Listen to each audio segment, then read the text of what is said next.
Preacher 1138. If someone came into Scientology claiming to have been Xenu or the Duke of Chug in a past life and said they wanted to atone for their sins they committed by joining Scientology to help clear the planet, how would Scientology verify their claim? If proven true, how would the church handle them? Would they be allowed to join? I swear if I could get away with it, I would actually try this because it would be kind of funny, but it would also be kind of stupid because as I've gone over before, most Scientologists don't know anything about Xenu. Okay? I mean, this is a very funny question, and it's all, it's kind of ridiculous, but let me give you a mildly serious answer, right? Most Scientologists don't know anything about Xenu, never heard of him, don't know anything about it, except maybe what they might have cross-flowed or seen or heard on television or radio or something, and it's just this confusion for them, because nowhere in their Scientology materials have they ever seen or heard of this. You don't hear or see about it, read about it until you get to OT3. And OT3 is, like 5% of Scientologists get there. So, you're talking 1 in 20 Scientologists are going to have heard the word Xenu, read the material, gotten to OT, right?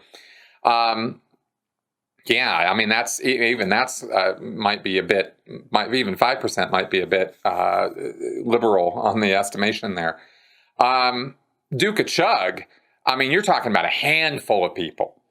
Literally a handful of people in the world that have actually seen the Chug references. Very, very small number of people. I mean, it's more than a handful, maybe 50. I mean, seriously, like who have literally directly had eyes on that. At most 100 people in history, right? So, so who's, so you start talking about Duke of Chug and people are just going to look at you like you might as well go in there and say, I was Cleopatra or Jesus Christ or something like that, right?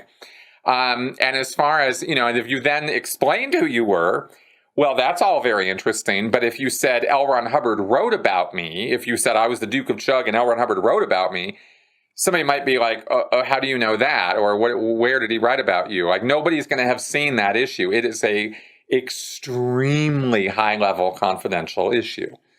Way more confidential than the Xenu stuff, the Duke of Chug stuff. So anyway, so really what would end up happening is the joke would just fall really dead because nobody would really understand what you're talking about. And anybody who did understand what you were talking about would kick you out just like that.